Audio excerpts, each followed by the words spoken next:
Hello, and welcome to a new story from our collection of untold stories. As usual, don't forget to like, subscribe, and share with your friends. My name is Mohsen, and I am currently 29 years old. I am from the city of Al Hoceima. My brother and I were adopted by a woman and her husband, who were my parents, Sadia and Abu Muhammad. They were the ones who raised me, and I didn't ask about my biological parents. They also had a daughter older than me, who was their real daughter. And from there, they started having more children. The story began when we went to Al Arabia for a year, specifically in 2004, to visit some relatives from my mother's side. At that time, I was 9 years old, and during that exact year, there was an earthquake that caused a lot of damage and many victims.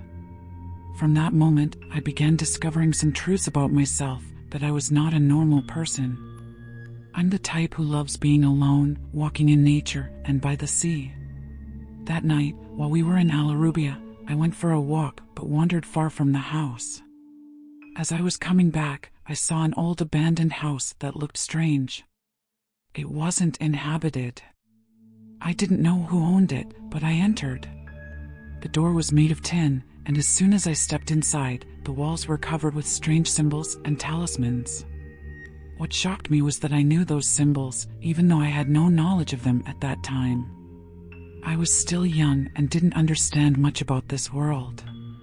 I started hearing strange sounds in my ear, and in an instant, I couldn't see anything, everything turned foggy, and I felt weak. The next moment, everything faded, and I ran out of there. That was a normal reaction for anyone who would see something like that. I went back home and told my mother I heard some noises from inside, but didn't mention I went into the house. I told her it was nothing. One of my cousins told me that the house had been empty for a long time. Later, in the evening, we had dinner, and I went to sleep. I started feeling like something heavy was pressing on my head. I opened my eyes, and I saw an older woman with a black shawl, holding a black candle, and pressing it against my forehead.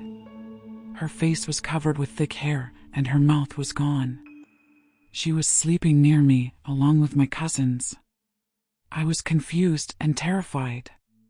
At some point, she put something in my mouth, and then I fell back asleep. When I woke up in the morning, I was extremely tired, unable to speak to anyone. I wasn't answering anyone's questions. At one point, I collapsed, and they didn't know what to do with me. When I came to, I couldn't remember anything clearly. I told them nothing happened. But I had a strange feeling in my throat, and I couldn't eat or drink. One of the women from the family noticed something was wrong with me and gave me some herbs to drink. As soon as I smelled them, something came out of my throat, a ring from a little girl who used to live there. It was a thick ring with a large stone on it. That day passed, and we returned home, but for some reason, I didn't want to go near that house again. I felt strange. The night came, and while everyone was asleep, I stayed awake. I saw a strange symbol on the ceiling, a 5-pointed star that would change and shift. There were also Hebrew words written next to it. I didn't know how to read them, but I was understanding them, even though I had never read anything like that. At one point, my cousin started feeling like something was holding him down and not allowing him to move. I saw it too, and it was like he was paralyzed. My mother said it was just pressure, nothing to worry about. The next day, we returned to the city, and when we were about to leave, my mother, Sadia, was handed a big box by my cousin's wife. You know those old boxes people used to hide their belongings in? I couldn't carry it because it was heavy, but when I tried, it felt like it was going to break. It fell to the ground, and I started saying my hand hurt. But we continued and managed to take it. My mother put the box in my sister's room, and that's when problems started at home. My mother became irritable over the smallest things, and one time, my brother got into an argument with one of the children. She lifted a pressure cooker and threw it at him. Things started getting strange from there. She was standing by the window, and thank God no one was there, but she had never been like this. She used to be a very peaceful woman, and we couldn't even discuss anything with her anymore. One day, my parents went to the market, leaving me home alone. My sister was studying and had no time for anything. As I was sitting, I started hearing a sound coming from my sister's room. I went to check, but there was nothing there. I went back to where I was sitting, but then, in front of me, I saw a person with huge shoulders and long, black hair. His eyes were bloodshot, like they were filled with blood. I was frozen, my heart racing. I couldn't move. At that moment, my mother found me like this, trembling and unable to stand up. She asked me what was wrong, but I couldn't respond. I fainted and woke up in the hospital. The doctor told them that my blood pressure was extremely high, and I was close to dying. They sent me home, but I couldn't bear to go back into the house because it smelled really bad. I couldn't even stand it. I couldn't go near my sister's room anymore. Every time I tried to stay there, my head would start hurting badly. 3 days passed like this, and then one night, I heard loud noises coming from her room. We all rushed over, and she said she had been sleeping when she suddenly opened her eyes and saw a woman holding her by the hair. The woman told her, "Turn off the light, you're hurting my head." My sister had a small lamp that was dim, not a bright light, but still enough to see if something was there. Suddenly, the woman vanished in front of her, and my mother said, "It's just the devil, my daughter. You must have been dreaming." My sister tried to sleep again, but she could hear sounds, like someone was brushing their hair all night long. She heard the same sound until dawn. From then on, things really started to get chaotic at home. My parents began fighting all the time. She would sometimes feel like something was pulling things from her hands without her control, like an unseen force. For me, this was just the beginning of my experiences with this world. After about 12 years, I started seeing those symbols on the walls again, along with strange Arabic letters, but they were written in an unusual way. I could hear voices in my ear, like someone was reading those symbols out loud. This kept happening, and I didn't know who to tell because no one would believe me. They would think I was just imagining things. I started eating strange things and asking my mother, Sadia, to make me food without any salt. She would ask me why, but I didn't know how to explain. If I ate something with salt, I would throw it away. I began feeling really weak because my diet was changing. One time, in class, the teacher was explaining something, but I could only see the symbols on the blackboard. I got so distracted that when the teacher asked me a question, I didn't respond. The teacher, who was a bit harsh, hit me on the face. He was a bit of a bully, and everyone was afraid of him. He would often hit students, and his actions were harsh. Back then, teachers were stricter, but now, corporal punishment is less common. I went home upset, and I didn't talk to anyone. I didn't even know how I fell asleep that night. Later that evening, I saw a tall, dark man in black clothes, holding a big sword. He laughed at me and said, "You'll see what happens to the teacher who hit you." He mentioned the teacher's name. I woke up with a shock from the sound of my mother calling me, asking me to get up. I thought it was just a dream and tried to forget it. The next day, we found out that the teacher had been involved in an accident and would be off work for a month. Apparently, he had fallen from a height while with a woman, and he broke his hip. That's when I remembered what the man in black had said to me. At this point, I was still convinced that everything was just dreams and imagination. But my sister, Sadia, started acting very strange. One day, my mother was talking to her, and she didn't respond. It was as if she couldn't hear her. Even though she was sitting right there, it was like she was in another world. My sister suddenly ran into the kitchen in a strange manner and shouted, "Stop, don't disturb me, you've hurt my head." My mother was confused and didn't understand what was happening. The next day, my sister couldn't speak at all. She couldn't explain anything, and her throat was in so much pain, like something sharp was in it. We took her to the doctor, but he said there was nothing wrong with her throat or vocal cords. Everything seemed fine. We tried everything. My mother gave her honey and other remedies, but nothing worked. After some time, things calmed down and we thought it was over. But one night, the situation took another terrifying turn. Ba Muhammad came closer to her to take off that jinnawi, spirit or evil presence, and put it around her neck. She kept saying, "I won't leave until I take her with me. I won't leave her with you for a moment." She sat on that jinnawi, and it started moving over her neck, but it felt like it was barefoot. Thank God, she survived. Ba Muhammad took the knife and hid it, then locked her in a room without a window. There was just a small window inside the house. She had no way to escape. The whole night, each one of us would stay and watch from that window until we saw her sleep. The next day, she said nothing, but she would say we need to find a healer. "My daughter is possessed," she said. So, we went the next day to find a healer or a religious man. Ba Muhammad told us about a friend of his, a healer who lived nearby, but as soon as we entered, I couldn't stand it. I told Ba Muhammad we should leave because this man couldn't help her. He told me to go ahead and go back home. I went home and found my mother, Sadia, fallen, and my sister wasn't at the house. I stayed on the phone with my father, who was on his way with the religious man. As they arrived, my father said to me, "She's the one who opened the door, but not for her own good. She opened it for us." We were still talking to her when we heard shouting from the street. We rushed out and found her thrown from the neighbor's roof, from the second floor. She had fallen from our roof to theirs.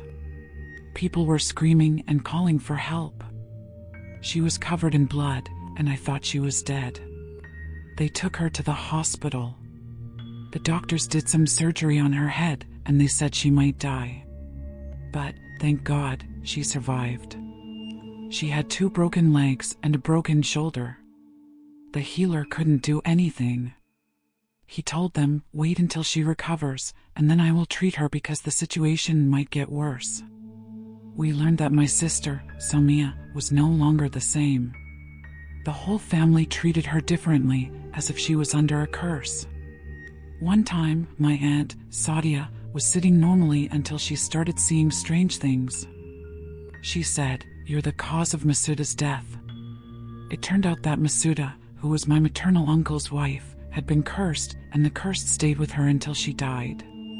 She had been married young, and everyone knew that her husband didn't want her.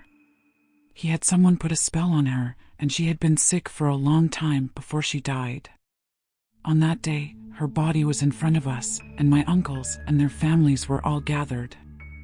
Her heart stopped, and she couldn't say a word.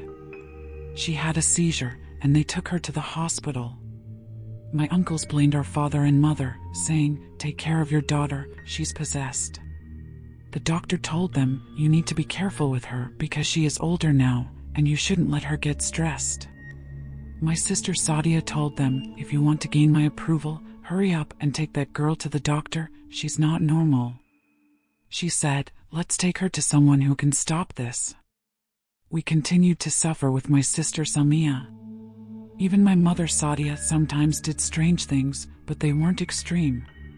One night, during Ramadan, she was preparing food for us when she looked out the window and saw a very ugly woman. The woman's face was all bruised, and her mouth was hanging. She was looking at Sadia through the window glass, and Sadia screamed and fell, injuring her legs. I remember she burned herself from the hot water she was holding. As for me, my experience with the supernatural world started in that first Ramadan when I decided to start praying after I was old enough to fast. But every time I tried to pray, I felt something was off. Sometimes when I was at school and the teacher was talking about something religious, I would hear laughter in my ear and feel someone following me.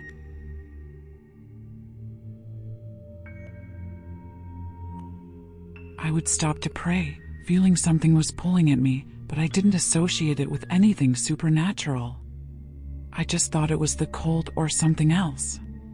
This continued during the whole month of Ramadan. One night, during taraweeh prayers with Ba Muhammad, specifically on the 27th night, we stayed late. At one point, my ear was blocked, and I heard the sound of the Quran distorted, as if it were from an old cassette tape. The disturbance in my ear became so intense that I could no longer hear the Quran. I stayed standing during the prayer, and after we finished, we went home, had suhoor, and went to bed. Just as I was closing my eyes, I saw something fly above me and fall on me. It was a black bird, not very big, but it was hovering above me. I could see its dark eyes. It didn't make any noise or move away quickly. I started to think maybe it was my imagination, but the sight felt real. During that Ramadan, Salmiya couldn't fast.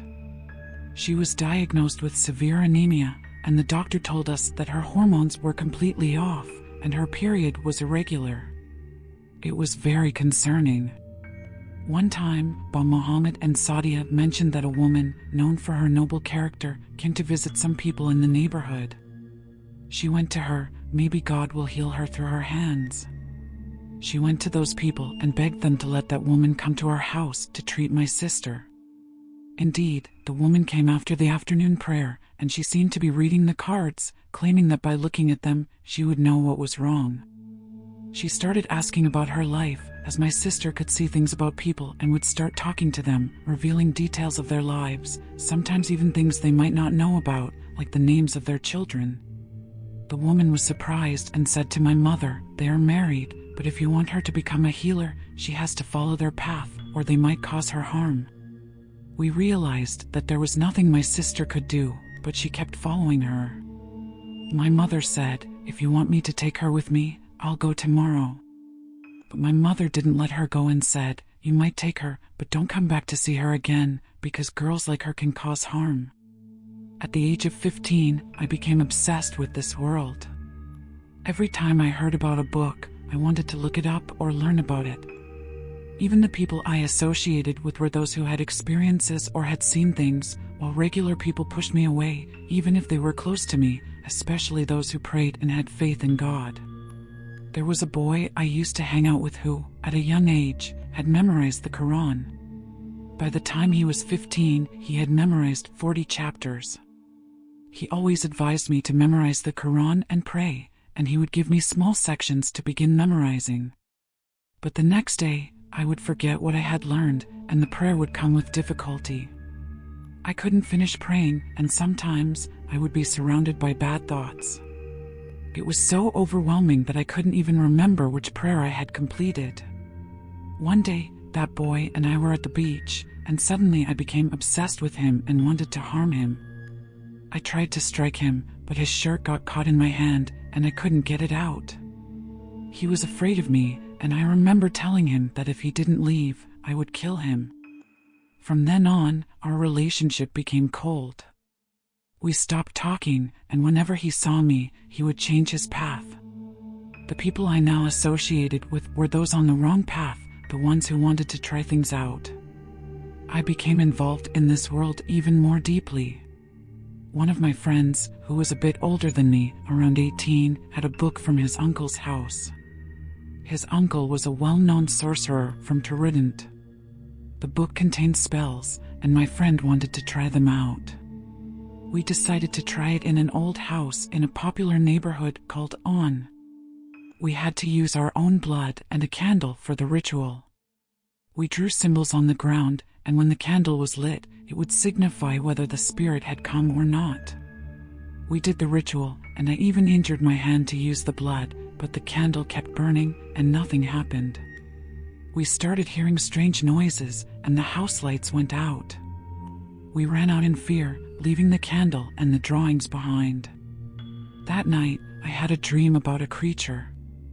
It wasn't human, and I didn't know if it was an animal or a spirit, but it was holding a chain, and it pulled me towards a deep pit, saying, "Here's your grave." When I woke up, I felt like my face had turned black, and the people around me noticed. My mother brought a religious scholar to help. When he came in, my sister was asleep in the house, but was suddenly awakened by an attack. She started screaming in a voice that wasn't hers, saying she would expose my mother. The scholar began reading prayers over her, and her tongue seemed to be tied. She couldn't speak, and her hair was standing up. The scholar asked, "Who are you? What is your name?" She answered, "I am the Black One, the one who entered through the magic in this house." We searched the house, but couldn't find anything. The scholar kept reading prayers over her, and eventually, she became calm. We learned that this was the spirit that had entered her from the spells we had attempted. The scholar helped release the spirit from her, but even after that, I felt very weak and drained. I couldn't bear it anymore. I couldn't even get close to it.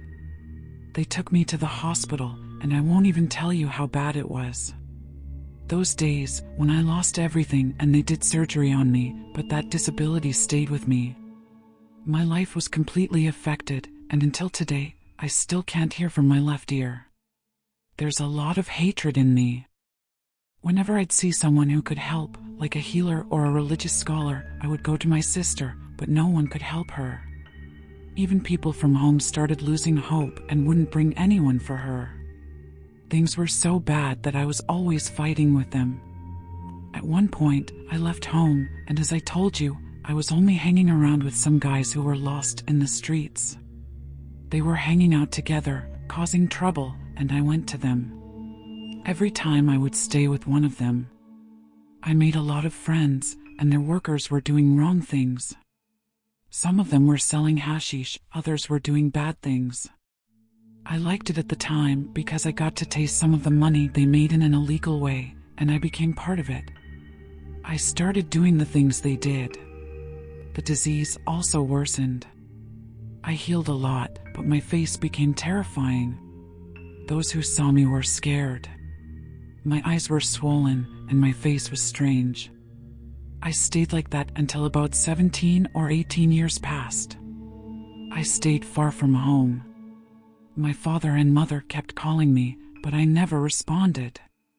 One night, my brother and I were drunk in a remote area.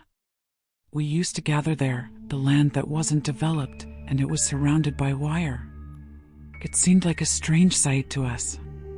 I asked the guys what it was, and they said no one was there, but we started to move a bit forward, and I saw someone in a long robe with candles. We didn't know what they were doing until the guys said he was probably a magician. They wanted to attack him, but I stopped them. I asked, "Why attack him? What did he do to you?" I was the only one who wasn't afraid and went up to him. They went back to drinking, and I stayed near him.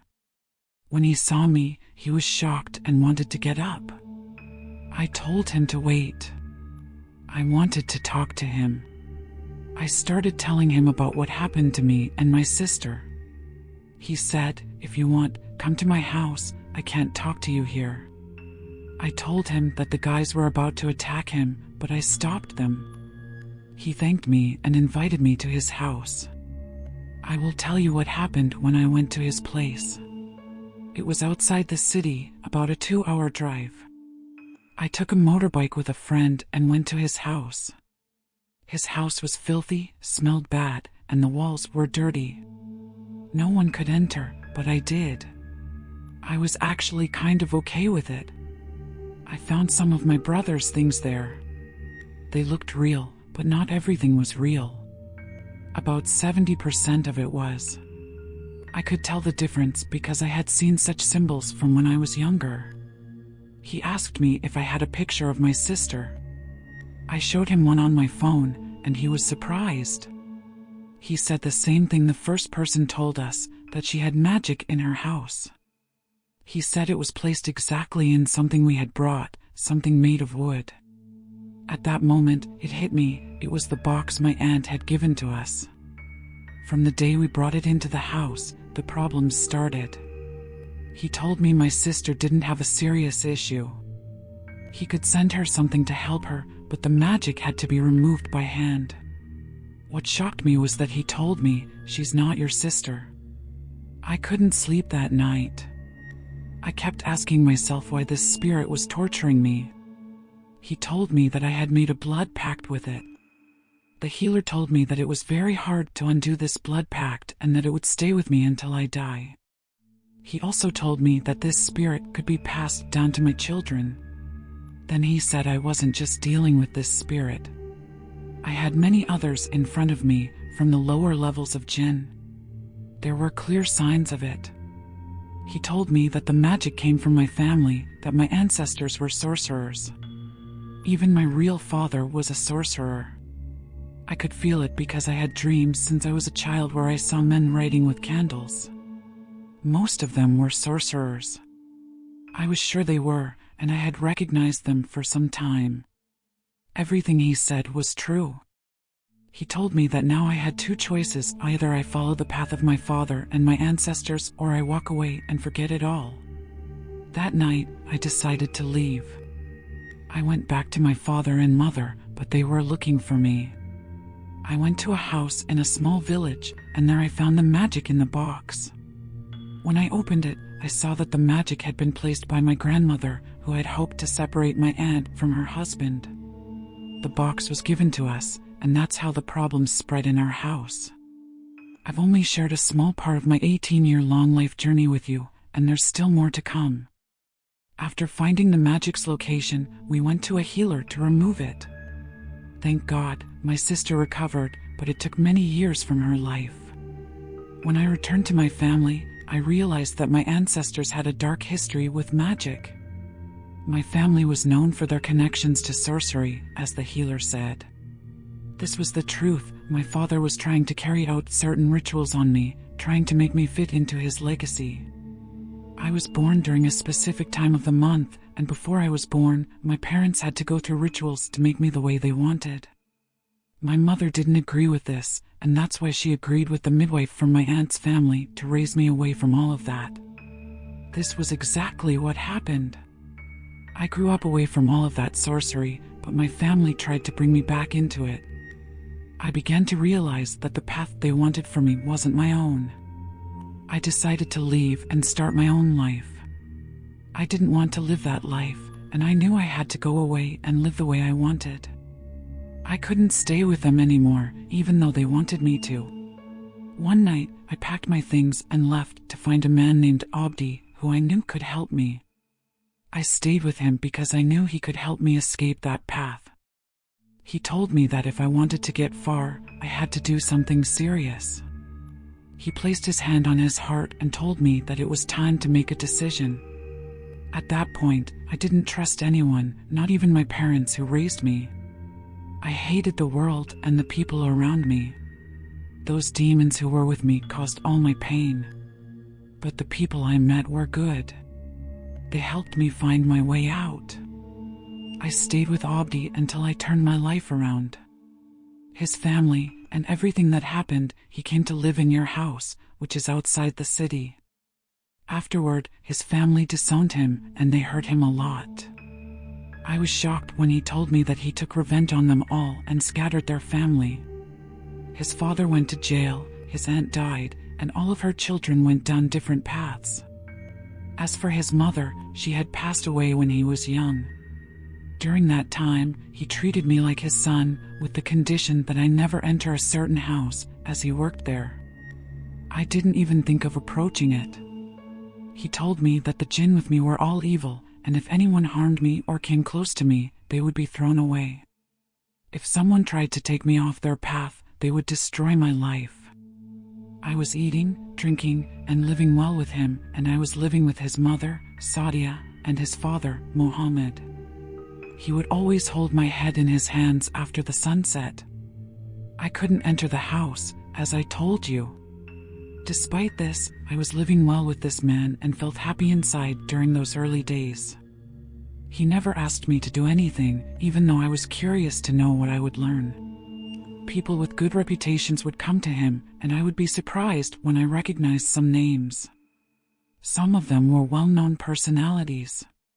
From that point, I realized how bad people can be, and how you shouldn't trust even the closest ones. He would curse the men, women, and daughters of the people who came to him. As for the women, they cursed their husbands, and I would see this almost every day. The man was very smart, and he knew how to choose who would enter and who wouldn't. One day, two young men, probably in their 20s, came and knocked on the door. I sensed they came to mock him, but he welcomed them and had them sit in front of him. He asked them, "What's your purpose? Why did you come?" One of them replied, "I know a girl who put a curse on me, and now I can't see any woman anymore." He started laughing because he recognized them and knew that they just wanted help. He told them to wait, then began to summon a jinn from under the floor. The jinn began speaking to him, saying, "Today, I'll take care of this problem and rid you of this curse, and the other one will go away." I felt like a stranger in this world, and as the days went on, I learned more about the reality of things. I saw how these people lived, and I realized I was part of a different world than what I had initially imagined. I started understanding how manipulation and control worked, and I learned not to trust anyone, not even the people I thought I knew. He was so swollen that you could see the veins in his chest moving, and even in his hands, he kept inflating. His eyes would roll, and his stomach looked like that of a pregnant woman. I was with him in that moment. The hearing in my ears, which I had lost, started to return, and there was a sound that hurt my head. After a while, when it was over, he told me I had a sickness in my ears. Those things that were present, they usually didn't show themselves, but they gave signs and indications that they were there. Sometimes, they'd even appear in my dreams. I asked him if they had appeared to me since I was young, and he told me that was the only way they would show themselves, to let me know they were with me, to remove the fear of them.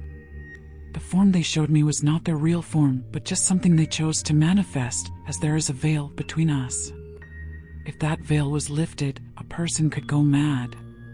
He gave me a method to communicate with them, which was passed down from my ancestors. I was not very enthusiastic at first, but that night I started doing everything he told me. He said, "You've done your part. Now they will communicate with you tonight, my brother." I lay down in bed, feeling like I wasn't alone in the house. The atmosphere was heavy, and I opened the window, removed all my clothes, and fell asleep. I don't know how much time passed, but during the night, I heard what sounded like a snake in my house. I woke up in fright, thinking maybe it was because I had opened the window, but when I looked, I saw something with a human shape, but with skin that was rough, almost like an animal's. Its eyes were spinning, and I remembered what he had told me, not to interact with it. I tried, but I was so scared. Every time I thought I was going to lose consciousness, I would wake up again. It stood there, silent, just staring at me. I lay back down and let it stay, standing in place. After a while, I was woken up by the sound of a knock at the door. It was Abdi, asking me to go with him to visit a brother of ours who had just returned from Saudi Arabia. He was someone with a lot of money and many projects and lands in various places, but despite all of this, he was obsessed with someone. He wanted to harm his friend, a man who had nothing. This friend had children, unlike him. They both loved the same woman, but she chose the other one over him. Abdi said he divided them, drove them crazy, made them sick, and even killed them. But this time, I saw Abdi was hesitant. In the end, he agreed to do something for them. He asked for pictures of them, and if there was anything personal, he would take it and prepare something. He took the shawl of the woman and the sweater of the man and began preparing them with an unpleasant-smelling liquid. He wrote strange symbols on their pictures. These were special talismans for the person performing magic. He did this to make sure the magic would be invisible, even if someone passed by. Afterward, we went to bury it in the graveyard. It was early morning, and we buried the talismans. At that moment, I was still scared because I never imagined I would be doing such things. I knew that once the spirits or demons felt I was on the path, they would come after me. When we returned home, Abdi gave me $1 million from the money he had made. That was the first time I held such an amount. He told me, "It's done, you've done your part. Now, they will communicate with you tonight." That night, when I went to bed, I felt like something was watching me, but I was sure it was him with me. When I told him I couldn't sleep, he said, "You will see them for real tonight, and if they need anything from you, they will tell you. He told me about a distant city, and I decided to go and meet my friends. I hadn't seen them in a while, so I went to check on them. Half of them were settled, doing honest work, while the other half had moved on. They were older than me, and when they saw me, they were surprised and said they had been searching for me. I couldn't tell them the truth about where I had been. My mother was upset when she saw me and started crying. She asked, "What happened, my son? Why did you disappear?" I told her I found work in another city, and that's why I had been away.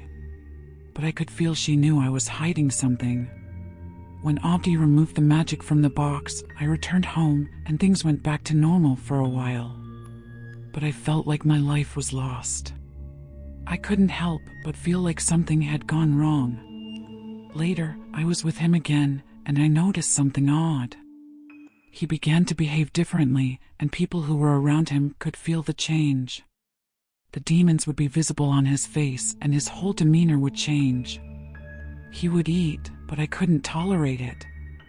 I stayed away from him. I felt disturbed by his actions and thoughts. One night, I told him, "This is not right. I can't go on like this." But he responded, "Why do you want to stop me?" His mother also told me, "Don't worry, he's a good person." But I couldn't trust him anymore. There were dark thoughts coming to my mind. I even considered doing magic against him, but I couldn't bring myself to do it. I began to distance myself from him, but things didn't improve. One night, I was with Abdi, and we were talking about a woman he was helping. She wanted to harm her husband. I tried to stop him, but he said it was his work. Abdi would always act alone in isolation, following the ways of the demons. He wouldn't bathe or cleanse himself, he remained in the filth, and his food would be restricted to corrupted items. He made a pact with a powerful demon. One night, I saw a powerful entity, one that lived for over 1,200 years. It was hard to summon, and I had to follow strict rituals, like writing on the skin of a body that had been dead for no more than 40 days. I found a body of someone who had died in an accident, someone who had no family. I was certain that this wasn't the first time my brother had done such things. I wrote the necessary symbols and performed the rituals. I felt strange. It was as if my mind was not in control, and I wasn't acting as myself. I also had to isolate myself for 7 days and avoid all contact with people. I couldn't wash, eat very little, or even drink water. I had to remain in a state of impurity. I went to an isolated place outside the city to do my rituals. The chapters and incantations I read in that book at specific times, depending on the movement of the stars. This is what Abdullah taught me, and there's no room for error. By the third night, things started to become clear to me. I began to see dark, black shapes around me, accompanied by voices. I recognized the voices of people I knew, but there were also other voices that scared me. But I stayed steady, reciting the incantations. On the 7th night, I saw what looked like a deep, black pit beneath me. It grew, and it was like an illusion of something. After a while, I saw an elderly man, his beard reaching the ground, with 3 strands of it. His eyes were hollow, and he looked more terrifying than anything I had imagined. I kept staring at him and remembered that I needed to focus and start reading my own incantations. I was scared of what might happen if I didn't. A single mistake could cost me my life or even blind me. The candle in front of me with his name on it burned my hand. I put my hand over it, and the flame went out. I saw a vision that was a sign between me and the man. I saw a pit near my feet, one I hadn't noticed before, even though I had been there for 7 days. There were many papers and seals related to charms and rituals given to me by Abdullah to use in my work. He gave me their names, the tribes they came from, and how to call and control them. I took everything back home and thought, no one can harm me now, as I have performed one of the strongest rituals. But when I returned, Abdullah was there. However, his condition was not good. He looked very tired. I asked him what happened, and he told me the pact was rejected this time because he hadn't fulfilled the conditions set by the demon. The demon wanted either a daughter or a son, marked with certain signs, as an offering, and he couldn't provide that. I later learned that he had a wife and children, but he didn't tell me. He had fled from his wife and children because he feared the demon might take them one day. When I saw him, it was as though he had aged overnight. I could see that part of his body was paralyzed. Every day, part of his body became more paralyzed, and eventually, he could no longer move except for his eyes. Even after 3 months, he was still conscious, trying to speak, but he couldn't. The image of him will remain with me forever. I later told a man who was close to us to help wash and bury Abdullah.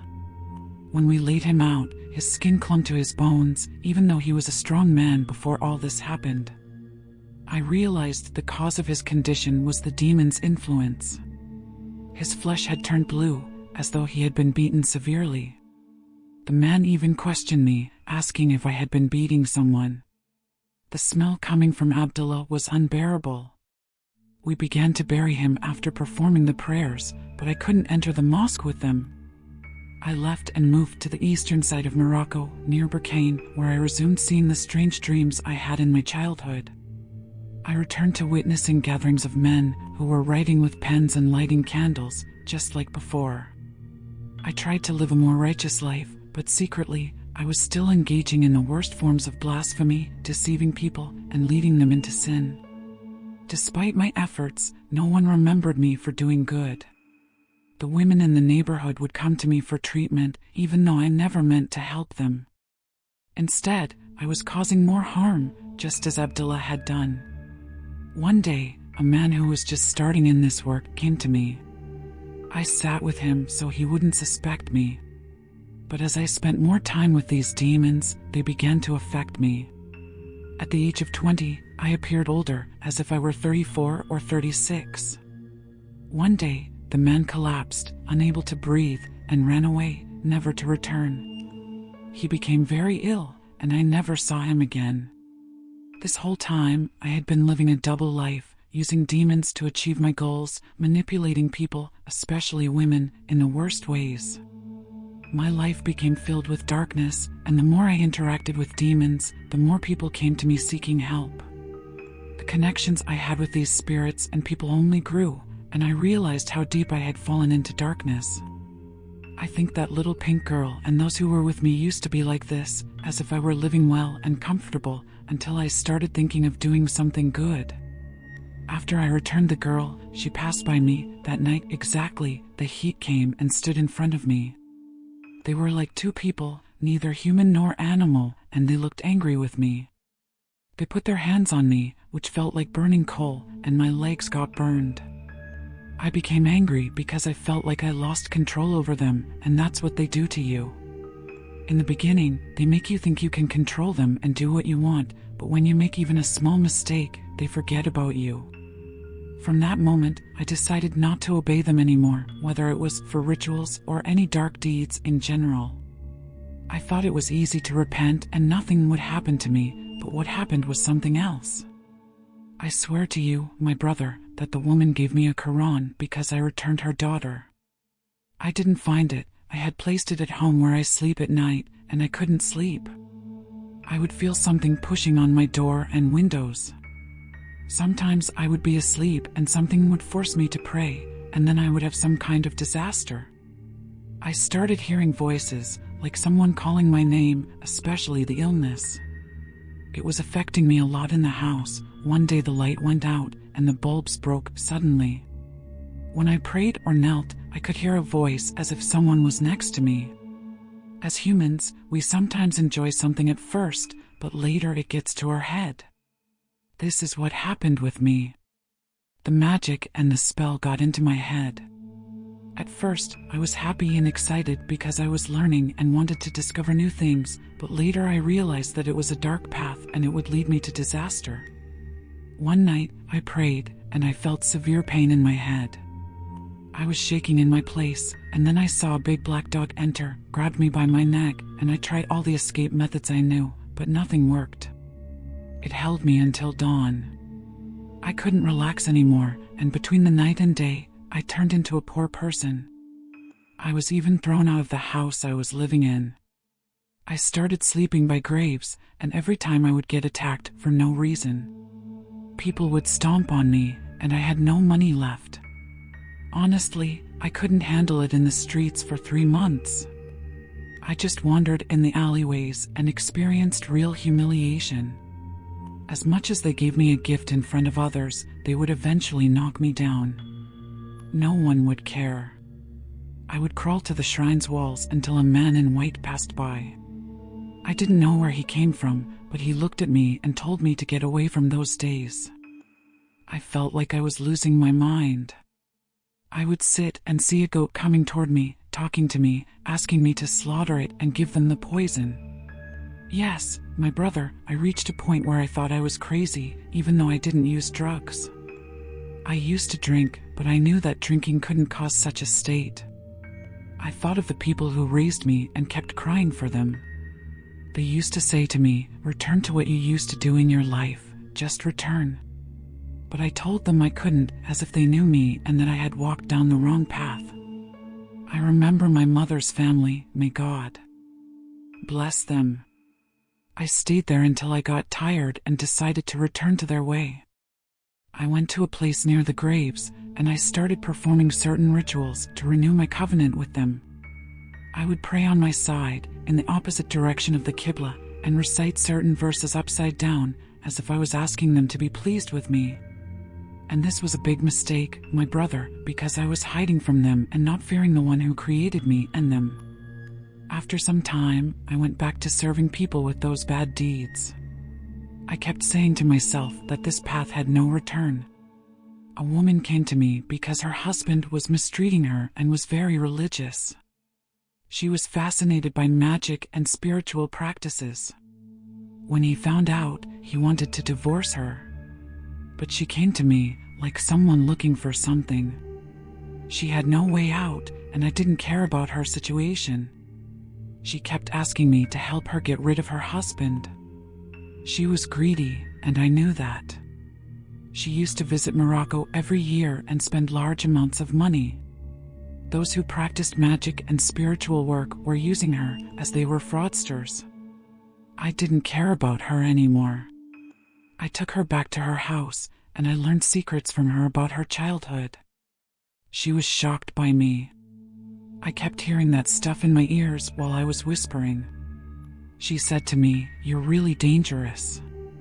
She kept calling me, and I kept using her. She told me that she had evil spirits working for her through magic. There were even higher spirits inherited from her grandfather. Her invocation was a mix of good and bad, and at first, she didn't perform sacrifices, but those fake spiritualists pushed her to do so. A month later, she was planning to go back to the Emirates. She asked me to come with her, work for her as her chauffeur in front of her husband, but secretly there were other things. She promised me a lot of money, so I went with her. Her husband had 3 kids with his first wife, but I found out later that she was just his mistress. I already knew this, but she confessed it herself. It was normal for them to live together. They had money, and anything they wanted was available. Her first wife lived separately, and he had bought her a villa. One day, she came to see her children, and I found a house close to their villa. It wasn't a villa, it was a palace, and I started performing my rituals without anyone knowing. The first thing I had to do was separate her from her husband, so I made her divorce him. I gave her images of their situation and worked to break their bond. I hired 2 women who specialized in separation and hatred. After a month, the results appeared. The woman came one day, and I was there when her husband beat her up, and she was divorced. Her children couldn't defend her because they lived with their father in luxury. I helped her, but it wasn't worth it. One of the children had become fond of her. I hated him, and I worked on his life, making him miserable. After 3 months, he was out of his mind and ended up in prison because of an accident. He stayed there for a year and a half, and we were relieved. The other children didn't care about her. Her goal was for him to write something for her so she could own his wealth, but even though he gave her money, he never bought her a house or a car. Everything was in his name. I performed magic for her to control him, and the lower spirits helped me. She became his mistress, and a year later, I had achieved everything she wanted. She was living in Abu Dhabi in a big villa and bought a house in Morocco, and a car as well. I gathered money for myself too. But the children weren't even interested in her anymore. The younger one was deeply affected by her, and I hated him for it. He ran away for 3 months, living with his friends. His life completely changed since I came in. One day, while she was working, the maids in the kitchen started talking about something strange happening. She told me that something appeared in the house. I told her that the spirits wanted to drive her crazy, but I didn't care. This is a rough translation of the original text. It includes supernatural and mystical themes, discussing rituals, manipulation, and the deterioration of the narrator's life due to his involvement with these forces. They all came to her, and I got involved with them in relationships, and none of them knew I was in a relationship with someone else. As for marriage, I thought about marrying a girl who was originally from the UAE, and her father was a preacher, and he appeared on TV. I did magic for her thinking it was harmless at first, but I couldn't reach her. This is what made me obsess over her more, because she wasn't affected by the magic I did. Every time she ran away and hated me, as if she knew what was going on. I did magic to call her, but nothing worked. Their house was always filled with spiritual protection, and her father made sure they were all protected. I tried, but couldn't do anything. I wasn't happy about it, and I started thinking that the demons with me couldn't get me what I wanted. This is my whole story, my brother, and I'm telling you I was only 24 years old at the time. In 2 years, I managed to set up my own house in Morocco. I got a car, and I had my own project, but I wasn't living in stability at all. I spent the COVID period in the UAE, feeling like my life had no meaning. One night, I dreamed about my mother, Sadia, the woman who raised me. She stopped by me while I was asleep, crying without saying a word. I was shocked when I got the news she had passed away, as I had been asking about her from afar, even though I didn't visit them. I cried for her, honestly, because she was the closest person to me, and I stayed away because I knew she wouldn't be able to bear seeing me in that situation, and I was afraid she would pass away. She was also the mother of Muhammad, and this was one of the many sad things in my life. They make you miss your people, and anyone can make you feel nostalgic and pull you back to the wrong path, tempting you with power and money, which, by the way, disappear the moment you change your mind. My brother, I used to work for 3 to 4 million dirhams each time someone came to me, and most of the people I worked with were involved in blood rituals, not necessarily human blood, but that of some other living being, like a dog or a bird. The important thing was that blood had to be present in the ritual. The period passed, and in the summer of 2022, after the world started recovering from COVID, I met a girl who lived abroad, and I got involved with her in a relationship without marriage or anything. She promised me that she would help me with papers and take me there to get married. We got married, and she went ahead to arrange things there, and she knew I was a magician. She was also from the same world, obsessed with spiritual practices and sorcery. But when I saw her, I got greedy. She came from a good family, and I did a spell to make her fall for me. I even made her avoid everyone except me, even her own family. When I arrived in the UAE, I lived with her without marriage, just like before. After a short while, she arranged my papers, and I followed her to Europe. After that, I met a powerful magician, a Jew who practiced all types of magic, especially black magic. My brother, I don't want to mention the things he did, but I could tell he was involved in things with big people from that country. He never told me he would teach me or help me. He was never in need of me, but I could have stayed with him. But, my brother, as I told you, I couldn't. I later had a son, and from my wife, a daughter. As for my wife, I could see the effects of the magic I was doing to her, so I decided to stop. But after I stopped, she hated me. She couldn't even stand to see my face. I found myself in the street after she ran away from me. One day, when I was angry with her, I ended up in the street. People picked me up and took me to the hospital. I had 2 damaged kidneys, and I had to do dialysis until I found a donor or bought a kidney. All the money I had saved up in the UAE went to the hospital to buy that kidney. I went back to my wife and told her I just wanted to see my kids, but she wouldn't let me. She said that if I wanted to see them, I could come, but she wouldn't let me raise them. I thought it was better they stayed with her. She went back to Morocco, and I went to visit my mother's grave. I cried a lot there because it reminded me of her. My sister, who married the man I never liked, had a good life with him. As for me, I'm still living in Europe, working and living with a Moroccan friend. My wife stopped contacting me because she changed her phone number. I don't want to get married or have anything else. I only care about my children, and I'm giving them what they want. I'm thankful that they love me. As for the person who helped me, I heard he moved to another country, but I'll be forever indebted to him. He really gave me life. I'm now 29 years old, and my life is very different from when I was younger. Even those who used to harm me can't get close to me now. I dream of them, but they are far from me. I focus on my prayers, read my Quran, and do my daily practices before I sleep. I feel like I lived a lot in my youth, and now I've decided to rest and distance myself from all of that. This is my story, my brother. I didn't mention many details, but I covered the important parts. I've been hearing about you for a while, and finally, I wanted to share my story. Thank you to you and to all those who listen. Please pray for me. And my advice to anyone, stay away from that path, because its end is filled with troubles. May God protect us all and grant us repentance and forgiveness. My brothers, this is my story. This is our story. Thank you very much for your kind listening. We'll meet in the next story. From here, I tell you to take care of yourselves, and peace be upon you. Peace be upon you.